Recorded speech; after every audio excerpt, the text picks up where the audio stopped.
नमस्कार दोस्तों, जैसा कि आप देख रहे होंगे यूनाइटेड नेशंस जनरल असेंबली का ये 76th सेशन चल रहा है। अब इसके अंदर आपने देखा होगा हर साल जो अलग अलग लीडर्स हैं वो पार्टिसिपेट करते हैं। कोई इन पर्सन पार्टिसिपेट करता है या फिर किसी का जो वीडियो मैसेज है उसको यहां पर यूनाइटेड नेशंस की जनरल असेंबली में चला दिया जाता है। तो अभी क्या हुआ है कि पाकिस्तान की तरफ से इमरान खान ने कई सारे बयान दिए हैं और जाहिर सी बात है हर साल की तरह भारत के खिलाफ भी बहुत सारे आपको बयान देखने को मिलेंगे, जो कि मैं आपको वीडियो में बताऊंगा। लेकिन इसको लेकर क्या होता है ना, कोई भी देश अगर किसी दूसरे देश के खिलाफ कुछ भी बोलता है तो उस देश के पास यहां पर राइट होता है कि उसको लेकर जवाब दिया जाए यूनाइटेड नेशन जनरल असेंबली के अंदर।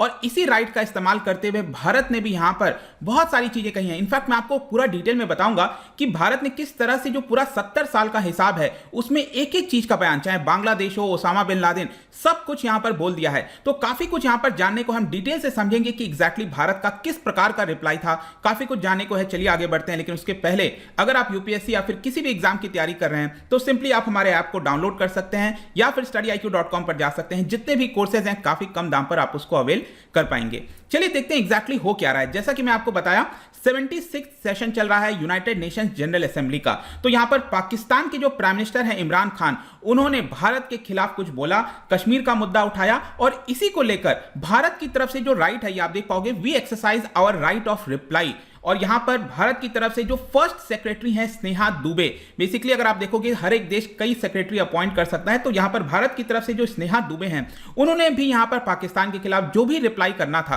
वो कर दिया। उसके बारे में मैं आपसे आगे बताऊंगा, लेकिन सबसे पहले हम यहां पर देखते हैं कि जो पाकिस्तान के प्राइम मिनिस्टर हैं इमरान खान, उन्होंने यहां पर क्या बोला है। ये चीज ध्यान रखिएगा कि भारत के प्राइम मिनिस्टर नरेंद्र मोदी जी वो यूएस गए हैं और आज ही आपको पता है 25 सितंबर को वो यूएनजीए के अंदर अपना स्पीच देंगे, इन पर्सन देंगे, वो वहां पर खुद गए हैं। लेकिन जो पाकिस्तान के प्राइम मिनिस्टर हैं उन्होंने वीडियो के माध्यम से यहां पर उनके पूरे बयान को चलाया गया। तो सबसे पहले देखिए उन्होंने यहां पर यह बोला कि जो भारत है उन्होंने एक प्रकार से जम्मू कश्मीर का जो डिस्प्यूट है उसको खुद ही सॉल्व करने की कोशिश की है, जो कि सही नहीं है। बेसिकली इमरान खान यहां पर इशारा कर रहे थे जो 2019 में आर्टिकल 370 को एब्रोगेट किया गया था और आपको पता है इसको लेकर पाकिस्तान काफी नाराज है, उसको अच्छा नहीं लग रहा कि भारत ने इस तरह से कदम कैसे ले लिया। तो ये जो मुद्दा है वो एक सबसे पहले बोला गया। फिर इसको लेकर बताया गया इमरान खान के द्वारा कि किस तरह से कश्मीर के अंदर इंडियन फोर्सेस के द्वारा जो ग्रॉस और सिस्टमैटिक वायलेशंस है ह्यूमन राइट्स का वो किया जा रहा है। बेसिकली अगेन हमेशा की तरह जो ह्यूमन राइट्स का मुद्दा है कश्मीर में और वायलेंस किया जाता है, इस तरह का बार बार इल्जाम जो है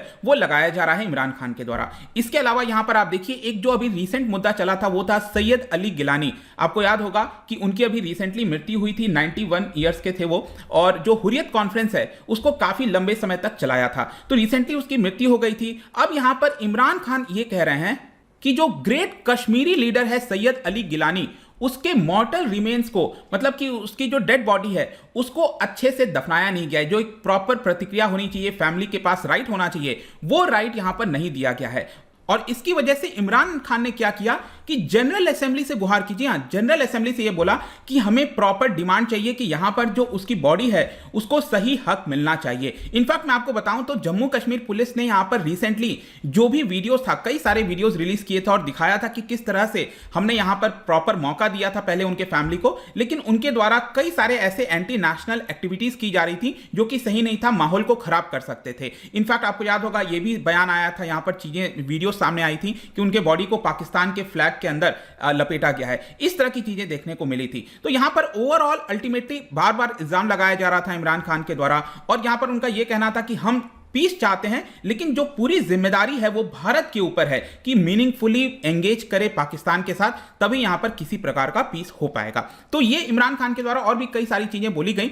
लेकिन अब हम आते हैं कि भारत ने क्या बोला। देखिए मैं वापस से उस ट्वीट पर आता हूं कि भारत के पास राइट ऑफ रिप्लाई होता है, और यहां पर सबसे पहले भारत की तरफ से जो स्नेहा दुबे हैं उन्होंने यही कहा, it is one more attempt by the leader of Pakistan to tarnish the image of august forum. मतलब कि यहां पर बार बार उस मुद्दे को लाकर जो यूनाइटेड नेशन जनरल असेंबली है उसके इमेज को खराब करने की कोशिश की जा रही है। फॉल्सूट जो होता है, गलत जो बातें हैं उसको वर्ल्ड स्टेज पे बार बार बोला जा रहा है।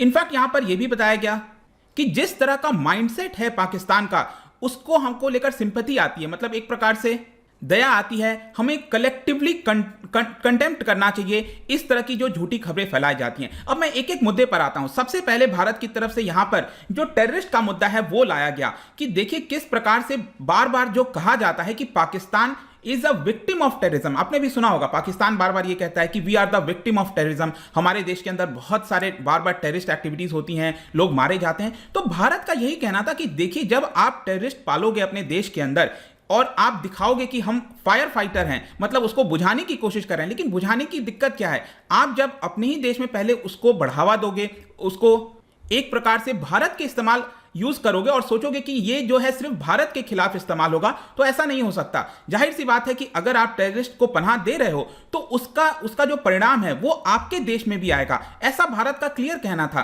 कि आप ये नहीं सोच सकते कि टेररिस्ट को बढ़ावा देके सिर्फ आप भारत का ही नुकसान पहुंचाओगे। हमारा जो पूरा रीजन है, जो पूरा हम एशिया, साउथ एशिया की बात करते हैं, सिर्फ यही नहीं पूरा जो वर्ल्ड है वो आपके पॉलिसीज की वजह से काफी ज्यादा सफर किया है, जो कि सही नहीं है। और आप बार बार यहां पर अपने वायलेंस को छुपाने की कोशिश करते हो अलग अलग चीजों से। एक तो टेररिस्ट को लेकर यह बोला गया, दूसरा यहां पर जो पाकिस्तान ऑक्यूपाइड कश्मीर का वाला मुद्दा है वो भी भारत ने क्लियरली बोल दिया, क्योंकि आपने देखा बयान में जो इमरान खान के द्वारा बोला गया था कश्मीर के मुद्दे को, तो यहां पर स्नेहा दुबे ने यही कहा कि हम वापस से इस चीज को दोहराना चाहते हैं कि जो union territory of Jammu and Kashmir है और साथ ही साथ इस समय जो लद्दाख है वो दोनों भारत का integral and ineligible part of India है। इसके साथ साथ यहां पर जो ऑक्यूपेशन है पाकिस्तान का, पाकिस्तान ऑक्यूपाइड कश्मीर में, वो पूरी तरह से इलीगल है और हम डिमांड करते हैं कि पाकिस्तान तुरंत उस पर्टिकुलर एरिया को, उस पूरे एरिया को जल्द से जल्द खाली कर दे। यहां पे भारत के द्वारा स्ट्रेट फॉरवर्ड जो भी बयान था बोल दिया गया है। नेक्स्ट यहां पर कश्मीर इशू को बार बार जो इंटरनेशनलाइज करने की कोशिश की जाती है कश्मीर के द्वारा,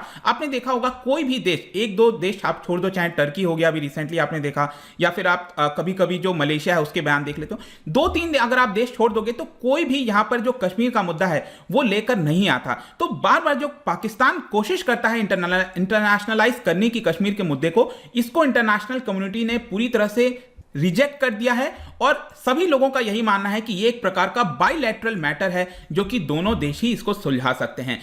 और ये काफी ज्यादा रिग्रेटेबल है कि ये पहली बार नहीं हो रहा है। इस प्लेटफॉर्म पर बार बार कश्मीर का मुद्दा लाना, इस तरह की चीजों का लाना, एक प्रकार से मिसयूज करने की कोशिश की जा रही है और प्रोपेगेंडा फैलाने की यहां पर कोशिश की जा रही है। और पाकिस्तान को अपनी तरफ देखना चाहिए कि किस तरह से जो टेररिस्ट हैं वो एक प्रकार से फ्री पास एंजॉय करते हैं पाकिस्तान के अंदर। अब यहां पर भारत ने क्या किया कि ओसामा बिन लादेन वाला पूरा मुद्दा लिया है, क्योंकि आपको पता होगा इस समय 20th एनिवर्सरी जो 9/11 की टेरर अटैक हुआ था और इसको लेकर जो यूएस था उसने यहां पर अफगानिस्तान के अंदर आए और ओसामा बिन लादेन एक सबसे बड़ा आज तक का टेररिस्ट बताया जाता है, इसको पकड़ने की कोशिश की जा रही थी। तो भारत ने यही बोला कि पूरा विश्व जो है वो आज भी नहीं भूला है कि जो ओसामा बिन लादेन है उसको पनाह किस देश ने दी थी। अल्टीमेटली वो पाया गया था पाकिस्तान के अंदर, शेल्टर दिया गया था पाकिस्तान। इससे बड़ा प्रूफ और क्या हो सकता है। लेकिन उसके बावजूद भी जो पाकिस्तान है वो आज भी कहीं ना कहीं ओसामा बिन लादेन को मार्टर की तरह जो ग्लोरीफाई करता है। एक साल पहले आपने सुना होगा कि इमरान खान की तरफ से खुद बयान आया था, इस तरह से मार्टर शब्द का इस्तेमाल किया जा रहा था। उसी को लेकर भारत ने कह दिया कि देखिए आज भी आप उसको मार्टर शब्द का इस्तेमाल करते हो, जबकि वो आज तक का सबसे बड़ा टेररिस्ट है। और इस तरह से अपने टेररिज्म को डिफेंड करना ये अनएक्सेप्टेबल है आज के मॉडर्न वर्ल्ड में। जब हम आगे की तरफ बढ़ रहे हैं और आप इस तरह से डिफेंड करोगे अपने टेररिस्ट एक्ट को, ये बिल्कुल भी सही नहीं है। अब जहां तक सवाल आता है कि भारत क्या चाहता है, देखिए भारत की तरफ से क्लियरली बोला गया है कि हम सभी नेबरहुड के साथ, हमारे जितने भी पड़ोसी देश हैं उनके साथ हम अच्छे रिलेशन चाहते हैं और जाहिर सी बात है यहां पर पाकिस्तान भी है। लेकिन जरूरी यह है कि जब पाकिस्तान कहता है कि यहां पर हम भारत के साथ बातचीत करना चाहते हैं, लेकिन बातचीत किस मुद्दे पर होगी। जब भारत ने कोशिश की, चाहे कारगिल वॉर का आप मुद्दा देखो, कारगिल वॉर के पहले किस तरह से जो बस के माध्यम से गए थे, डिप्लोमेसी हुई थी, उसके बाद कारगिल वॉर आपने करा दिया। जब आपने उरी वाला पूरा अटैक यहां पर देखा, प्राइम मिनिस्टर खुद वहां पर गए थे पाकिस्तान के अंदर, नवाज शरीफ से मुलाकात की थी, लेकिन उसके बाद आप इस तरह के अटैक करवा देते हो। तो जब भी आप टेरर अटैक कराओगे तो क्या आपको लगता है कि भारत आपसे क्या बातचीत कर पाएगा? तो यह जिम्मेदारी तो आपके ऊपर आती है ना कि आप उन सभी चीजों को रोको, तभी तो एक नॉर्मल सिचुएशन में बातचीत हो पाएगी। जब फाइट होगा, टेररिज्म होगा,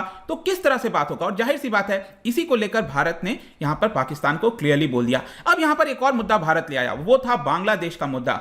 भारत ने यही चीज यहां पर कहा कि जो पूरा रीजन है इसमें आप देखोगे तो किस तरह से प्रूफ मिलता है कि पाकिस्तान के द्वारा रिलीजियस और कल्चरल जेनोसाइड किया गया है, और इसका सबसे बड़ा एग्जांपल है बांग्लादेश। आज 50th एनिवर्सरी हम मना रहे हैं। ये पूरा जो साल है 1972 में जिस तरह से बांग्लादेश आजाद हुआ, तो ये पूरा वर्ष 50th एनिवर्सरी का है, और यहां पर पाकिस्तान आज भी इसको एक्नॉलेज नहीं करता है। मतलब आप अकाउंटेबिलिटी की बात छोड़िए, मतलब कि जिसने वो किया उसके ऊपर जो कार्रवाई होनी चाहिए उसकी बात तो आप दूर छोड़ दो, आज तक पाकिस्तान ने उसको खुद से एक्नॉलेज भी नहीं किया है कि हमारे द्वारा इस तरह की चीजें करी गई थी। तो बांग्लादेश का भी मुद्दा भारत ने यहां पर उठा दिया, और फाइनली जाकर जो एक डेमोक्रेसी होती है उसका एक एग्जांपल भारत ने दिया, that is pluralistic democracy. Bharat ने किस तरह से बताया कि जो पाकिस्तान है वो इस कॉन्सेप्ट को कभी नहीं समझ सकता। पाकिस्तान को एक तरह से भारत का एग्जांपल दिया कि देखिए भारत में किस तरह से यहां पर जो माइनॉरिटीज पॉपुलेशन है उनको भी हाईएस्ट ऑफिसर्स का पद ऑलरेडी मिला है। यहां पर प्रेसिडेंट हो, चीफ मिनिस्टर हो, चीफ जस्टिस हो, चीफ ऑफ आर्मी स्टाफ हो, सभी उस पद पर गए हैं। क्या पाकिस्तान में इस तरह की चीजें हुई हैं? यहां पर जो भारत के अंदर एक फ्री मीडिया है, इंडिपेंडेंट जुडिशरी है, जो कि हमेशा हमारे कॉन्स्टिट्यूशन को प्रोटेक्ट करती है, वॉच करती रहती है, लेकिन पाकिस्तान इस प्लूरलिज्म के मुद्दे को कभी नहीं समझ सकता, क्योंकि वहां पर जिस तरह से माइनॉरिटीज का हनन किया जाता है, यहां पर इनजस्टिस की जाती है, वो बिल्कुल भी सही नहीं है। तो ये पूरा रिप्लाई था दोस्तों। डिटेल में यहां पर जो स्नेहा दुबे हैं उन्होंने एक जवाब दिया, और मुझे नहीं लगता कि जब आज प्राइम मिनिस्टर यहां पर खुद बयान देंगे, आपको पता है आज स्पीच होने वाला है प्राइम मिनिस्टर मोदी जी का, तो जब वो खुद बयान देंगे तो ऐसा कुछ बचा भी नहीं है मुझे लगता है कि यहां पर पाकिस्तान के खिलाफ बोलने के लिए, और शायद हमें ध्यान भी नहीं देना चाहिए। यहां पर जो हमारा मेन मुद्दा है, हाँ अभी इस समय अफगानिस्तान का जो मुद्दा है वो एक सबसे इंपॉर्टेंट हो गया है, ताकि इस पूरे रीजन के अंदर जो है पीस बना रहे। देखते हैं क्या होता है, लेकिन आई होप कि इस वीडियो के माध्यम से जो भी कुछ हुआ है अभी के लिए वो आपको जानने को मिल गया होगा। जाने से पहले, क्योंकि हम यूनाइटेड नेशंस की बात कर रहे हैं, क्या आप बता सकते हो कि 1994 में यहां पर यूनाइटेड नेशंस के कौन से ऑर्गन को सस्पेंड कर दिया गया था? 4 ऑप्शन में से आपको बताना है। इसका जो राइट आंसर है आपको पता ही है, मेरे इंस्टाग्राम पर तो मिलेगा ही, वहां पर अगर आप नहीं हो कोई बात नहीं, टेलीग्राम से भी ले सकते हैं इसका सही उत्तर। मैं कई सारे एमसीक्यूज यहां पर डालता रहता हूं, स्टोरीज के फॉर्म में आप जाकर प्ले कर सकते हो। बाकी अगर आपको पीडीएफ चाहिए तो टेलीग्राम पर आइए, अलग अलग सोशल मीडिया पर भी आप जुड़ सकते हैं। साथ ही साथ यूपीएससी या फिर किसी भी एग्जाम की तैयारी कर रहे हैं तो सिंपली आप हमारे ऐप को डाउनलोड कर लीजिए। आई होप कि ये वीडियो आपको पसंद आया होगा। मिलता हूं आपसे next time. Till then, thank you very much, see you soon.